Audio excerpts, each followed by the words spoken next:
सरकार इतिहास रचे। कितने सारे इतिहास रचे। भारत में सबसे ज्यादा मानदेय पाने वाले प्रधान उत्तर प्रदेश के प्रधान थे। कितने सारे इतिहास रचे योगी सरकार ने हम लोगों के अनुरोध पर, हमारी पहल पर। 26 मई को कार्यकाल खत्म हो रहा है प्रधानों का, और वो आंदोलन के जरिए ये अपनी आवाज को बुलंद कर रहे हैं कि कार्यकाल उनको ही सौंपा जाए। कोई संशय नहीं है किसी तरह का। पंचायत राज अधिनियम 1947 से उत्तर प्रदेश की पंचायतें गवर्न होती हैं और अधिनियम ने स्पष्ट व्यवस्था कर रखी है कि जब कभी चुनाव समय से नहीं हो पा रहे हों तो या तो प्रशासक की नियुक्ति की जाए या प्रशासकीय समिति बना दी जाए। मैं दो बातें बड़ी विनम्रता के साथ कहना चाहता हूँ। एक तो सरकार के दस्तावेज में, प्रस्ताव में क्या लिखा है, मैं विनम्रता पूर्वक क्षमा प्रार्थना के साथ इस प्रश्न का जवाब नहीं देना चाहता हूँ। क्या लिख करके गया है, क्या प्रस्ताव गया है, उसको हम लोग निर्णय के बाद उस पर चर्चा कर लेंगे। और 3 जो नए संभावित कैंडिडेट हैं वो लगातार उनकी निगरानी में लगे हुए हैं। तो एक इससे अच्छी कोई व्यवस्था, प्रधानों से अच्छी कोई व्यवस्था उपलब्ध है नहीं हमारे पास। एक विधानसभा का कार्यकाल अवसान होने के बाद एक मुख्यमंत्री के बाद दूसरे मुख्यमंत्री के शपथ तक जो पहले के मुख्यमंत्री हैं वो कार्यवाहक मुख्यमंत्री होते हैं। फिर तीसरी संस्था में दिमाग लगाने की आवश्यकता क्यों पड़ रही है? उत्तर प्रदेश के सभी दर्शकों को आई इंडिया परिवार की ओर से बहुत बहुत आभार। चूंकि आज हम आपके लिए उत्तर प्रदेश की एक ऐसी ज्वलंत समस्या भी कह सकते हैं और एक ऐसा इशू भी कह सकते हैं जिसको लेकर उत्तर प्रदेश के ग्राम प्रधान इन दिनों आंदोलन के राह पर हैं। दरअसल उत्तर प्रदेश की योगी सरकार ने कैबिनेट में ओबीसी आयोग का गठन कर दिया है, तो अब ये रास्ता क्लियर हो गया है कि उत्तर प्रदेश में अगले 6 माह बाद चुनाव हो जाएंगे, यानी त्रिस्तरीय पंचायत के। लेकिन बड़ा सवाल यह है कि इस भीषण गर्मी में आखिर प्रधानों को आंदोलन क्यों करना पड़ रहा है, और सवाल यह भी है कि 26 मई को ग्राम प्रधान का कार्यकाल खत्म हो रहा है तो प्रधान आंदोलन के राह पर क्यों है। और इसको लेकर हमने उत्तर प्रदेश में प्रधानों के हित की लड़ाई लड़ने वाले, और आपको बता दें कि राष्ट्रीय पंचायती राज ग्राम प्रधान संगठन के राष्ट्रीय अध्यक्ष अखिलेश सिंह जी को आमंत्रित किया हुआ है। वो बेहतर बता सकेंगे। उनका एक वीडियो बहुत तेजी से वायरल हो रहा है जो कह रहे हैं कि प्रधानों को आंदोलन की कोई आवश्यकता नहीं है। क्यों नहीं है, उन्हीं से जानते हैं। अखिलेश जी, आपका बहुत बहुत स्वागत। बहुत धन्यवाद आदरणीय पंकज जी, और आपके सभी दर्शकों, सभी श्रोताओं को मेरा अभिवादन, अभिनंदन। दरअसल प्रधान स्वभाव से लड़ाके होते हैं, पर प्रधान संगठन के नाते हमारी जिम्मेदारी है कि हम उन्हें सही बात बताएं और गलत रास्ते पर ले जाने के, ललकारने के बजाय उनको सही बात बताना हमारा धर्म है, हमारी जिम्मेदारी है। अभी जिस वीडियो का आप चर्चा कर रहे हैं वो इसलिए वीडियो हमें रिलीज़ करना पड़ा है क्योंकि गर्मी बहुत ज़्यादा है।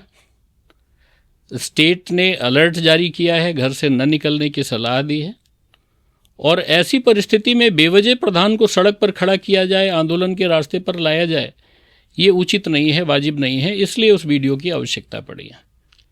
लेकिन सवाल ये है कि 26 मई को कार्यकाल खत्म हो रहा है प्रधानों का, और वो आंदोलन के जरिए ये अपनी आवाज को बुलंद कर रहे हैं कि कार्यकाल उनको ही सौंपा जाए। लेकिन इसको लेकर पिछले दिनों हमने बहुत सारी तस्वीरें देखी हमने आपके संगठन की, आपकी, जिसमें आप लोग सरकार से पैरोकारी करते हुए नजर आए कि जो बचा हुआ कार्यकाल, यानी जो बढ़ेगा कार्यकाल, वो प्रधान ही संपादित करें। आपने कुछ दस्तावेज भी सौंपे सरकार को और बताने की कोशिश की। उदाहरण के तौर पर कुछ राज्य ऐसे हैं जहां पर ये व्यवस्था है कि प्रशासक के तौर पर एडीओ को नियुक्त न करते हुए प्रधानों से ही कार्यकाल लिया जाए। तो फिर ये आंदोलन क्यों आखिर? कोई संशय नहीं है किसी तरह का।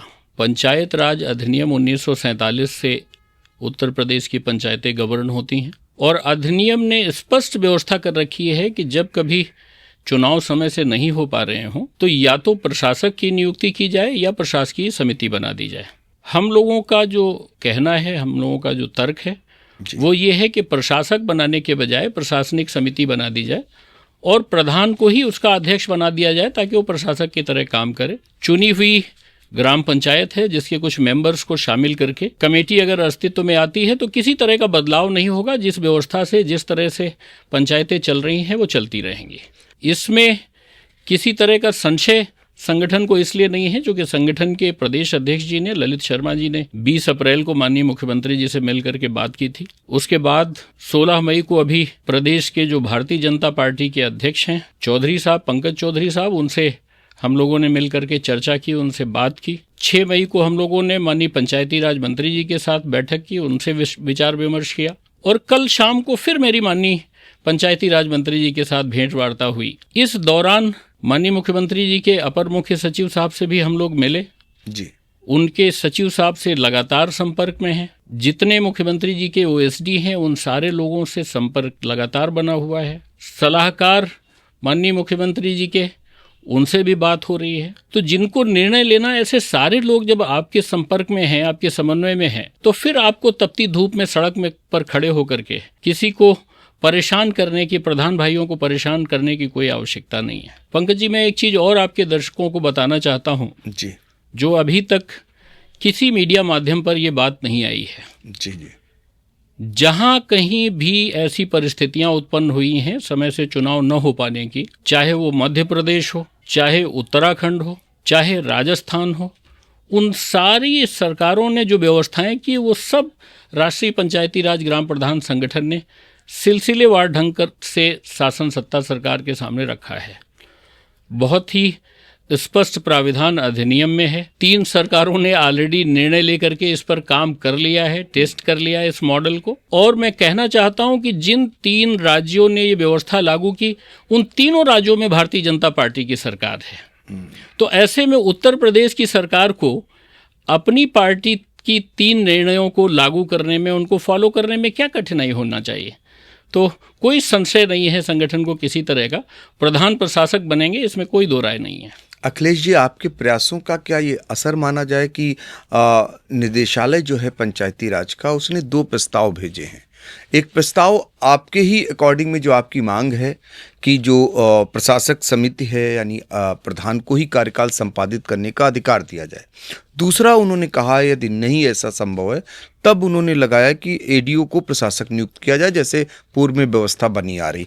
तो ये आपके प्रयासों का ही असर दिखाई देता है। मैं 2 बातें बड़ी विनम्रता के साथ कहना चाहता हूँ। एक तो सरकार के दस्तावेज में, प्रस्ताव में क्या लिखा है, मैं विनम्रता पूर्वक क्षमा प्रार्थना के साथ इस प्रश्न का जवाब नहीं देना चाहता हूं। जी, गोपनीयता बनी रहनी चाहिए। क्या लिख करके गया है, क्या प्रस्ताव गया है, उसको हम लोग निर्णय के बाद उस पर चर्चा कर लेंगे। पर मैं इतना जरूर कह सकता हूं कि किसी भी व्यक्ति को जो उसकी इच्छा है, जो उसकी मांग है, उसकी पूरी तैयारी रखनी चाहिए।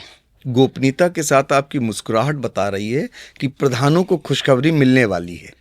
नहीं, हम संतुष्ट हैं, हम पहले दिन से संतुष्ट हैं। हम पहले दिन से इस बात से संतुष्ट हैं कि प्रधान प्रशासक बनेंगे, क्योंकि इसमें ना तो कोई कानूनी अड़चन है, ना सरकार को पहली बार निर्णय लेना पड़ रहा है। ऐसा भी नहीं है कि उत्तर प्रदेश की सरकार को पहली बार निर्णय लेना पड़ रहा है। उत्तर प्रदेश के लिए पहली बार निर्णय लेना पड़ रहा है, ये सही है। पर आप जिससे निर्णय कराना चाहते हैं, जिन मुख्यमंत्री जी से निर्णय हम लोग कराना चाहते हैं, वो तो इस बात के लिए ही पूरे देश दुनिया में मशहूर हैं कि वो कठोर निर्णय लेते हैं और त्वरित निर्णय लेते हैं। जब एक बार उन्होंने मत स्थिर कर लिया, मैं उस उप मुख्यमंत्री के प्रति आशावान हूँ जी, जिन्होंने 15 तारीख को 2021 में ग्राम उत्कर्ष समारोह में 2.5 लाख लोग इकट्ठा थे पंचायती राज व्यवस्था के। उनके बीच में मंच पर मैंने 15 मांगे रखी मुख्यमंत्री जी के सामने जी, और उसी मंच से, उसी समय पर माननीय मुख्यमंत्री जी ने 15 घोषणाएं की। पंकज जी, वो सारी की सारी घोषणाएं पूरी हो गई, सिर्फ एक बची है मनरेगा का डोंगल प्रधानों को देने के लिए जी, और वो भी अभी जी राम जी लागू होने जा रहा है जुलाई में। मैं समझता हूं कि वो 15वीं मांग भी जो भारत सरकार के पाले में अभी तक थी, उसका भी समाधान जी राम जी योजना में निकाल दिया गया है। तो ऐसे मुख्यमंत्री जिन्होंने 1 मिनट देर नहीं की, इधर मैंने मांगा और उधर उन्होंने घोषणा की और अपने कार्यकाल में उसे पूरा कर दिया। उन्होंने मंच से कहा इस बात को उस ग्राम उत्कर्ष समारोह में कि उत्तर प्रदेश के प्रधानों ने आश्चर्यजनक काम किया है। उन्होंने खुद अपनी आंख से कई पंचायतों को देखा और उनका उल्लेख किया कि उन्होंने कोविड में किस तरह से सेवा की, कैसे उन्होंने काम किया। एक बात और बहुत स्पष्टता के साथ जनता के बीच में जानी चाहिए, 30 करोड़ उत्तर प्रदेश के निवासी जी, इस बात को जानना चाहिए उनको कि राज्य ने जब सरकारी अधिकारियों को प्रशासक बनाने का निर्णय किया तब पंचायतों का क्या हाल हुआ। जी जी, 4,000 करोड़ रुपए की धनराशि का ऐसा भुगतान पकड़ा गया, पाया गया, जिसके दस्तावेज नहीं है। ऐसे प्रकरण जांच हुई, प्रारंभिक तौर पर संदिग्ध मिले और शासन के पास निर्णय के लिए भेजे गए। जी। ऐसी असहज स्थितियों से बचने के लिए भी एकमात्र विकल्प प्रधान है, जिनकी निगरानी में 3 हारे हुए कैंडिडेट 24 घंटे जीपीएस कैमरे की तरह लगे हुए हैं और 3 जो नए संभावित कैंडिडेट हैं वो लगातार उनकी निगरानी में लगे हुए हैं। तो एक इससे अच्छी कोई व्यवस्था, प्रधानों से अच्छी कोई व्यवस्था उपलब्ध है नहीं हमारे पास। इसलिए भी मैं बहुत आशावान हूँ और बहुत कॉन्फिडेंट हूँ। आपका कहने का मतलब है उत्तर प्रदेश की 57,000 से ज्यादा ग्राम पंचायतों की, गांव की जो सरकार है उसको प्रधान से बेहतर कोई नहीं चला सकता।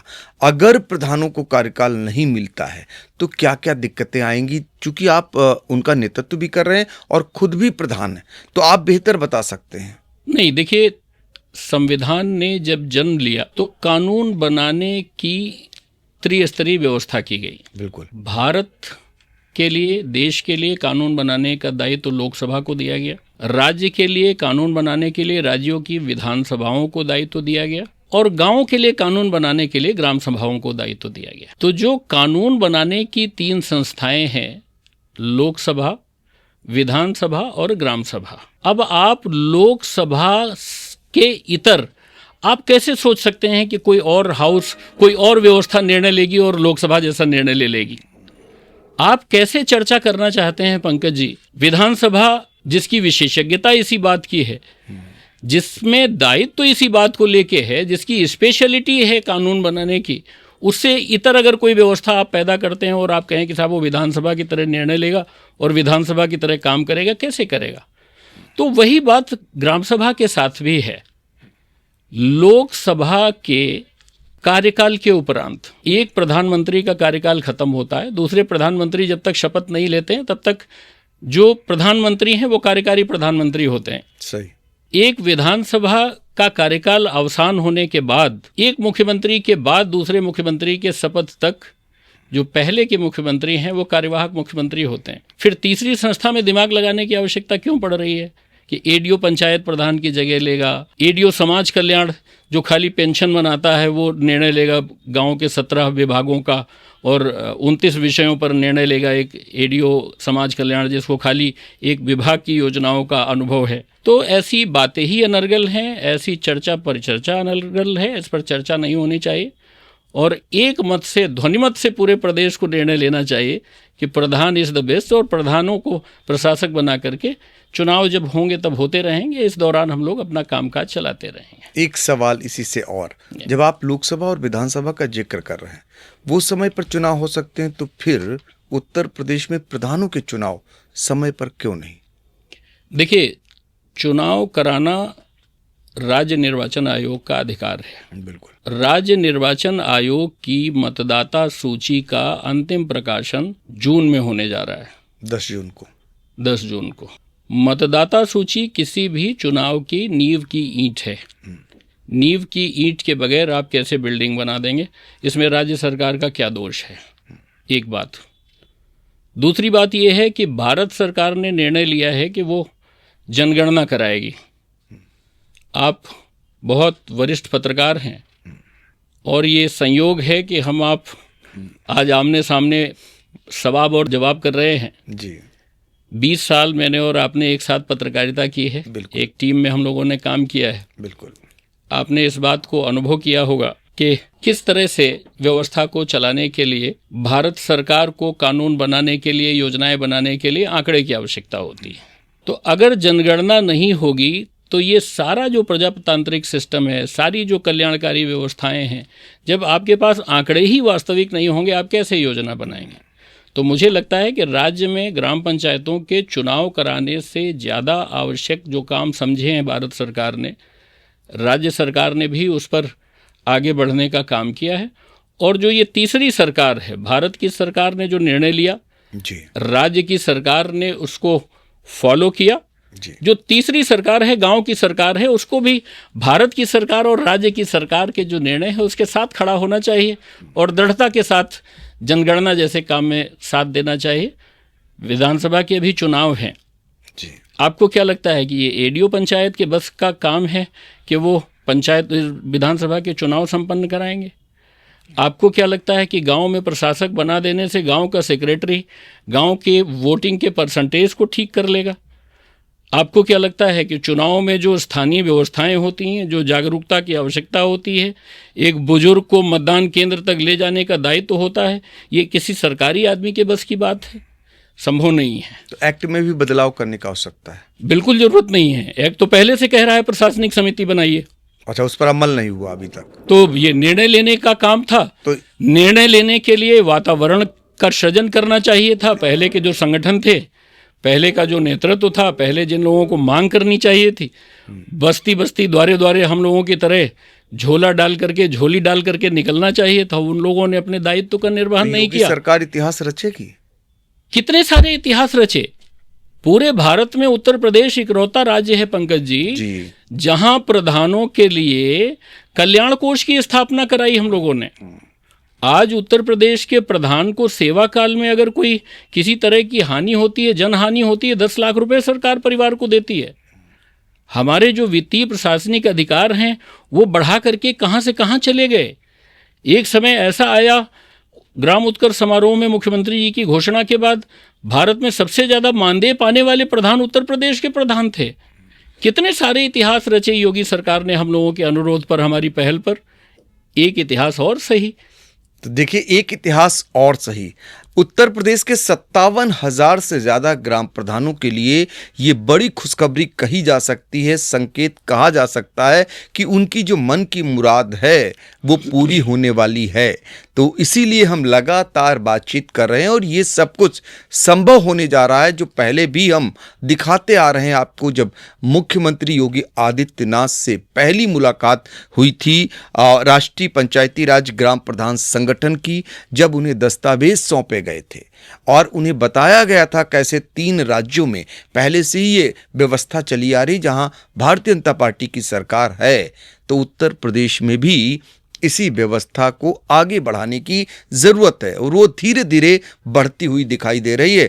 जब हम आपसे वार्ता कर रहे हैं तो 26 मई को कार्यकाल खत्म हो रहा है और आज हम वार्ता कर रहे हैं 20 मई को।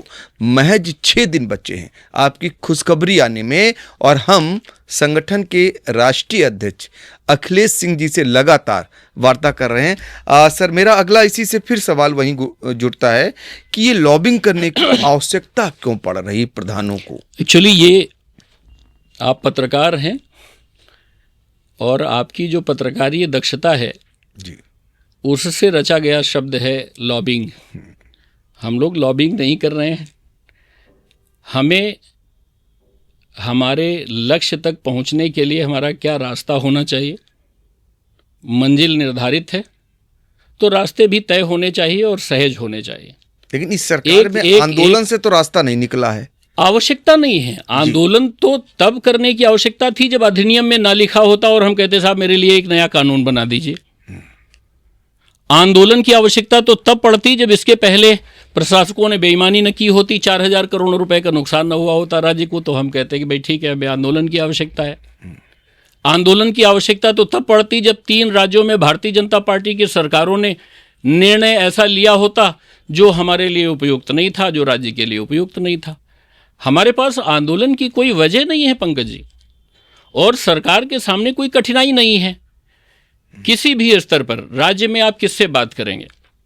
राज्य के मुख्यमंत्री से। मुख्यमंत्री जिनसे गवर्न होते हैं, सरकार जिनसे गवर्न होती है, जिनसे मार्गदर्शन लेती है जी, वो पॉलिटिकल पार्टी है। पॉलिटिकल पार्टी के प्रदेश अध्यक्ष आपके साथ खड़े हैं, पंकज चौधरी जी आपके साथ खड़े हैं। राज्य के मुख्यमंत्री कह रहे हैं कि हम आपकी बात पर गंभीरता से विचार कर रहे हैं, अधिनियम में जो व्यवस्था है हम उसके हिसाब से आपके साथ खड़े होने में हमें कोई कठिनाई नहीं है।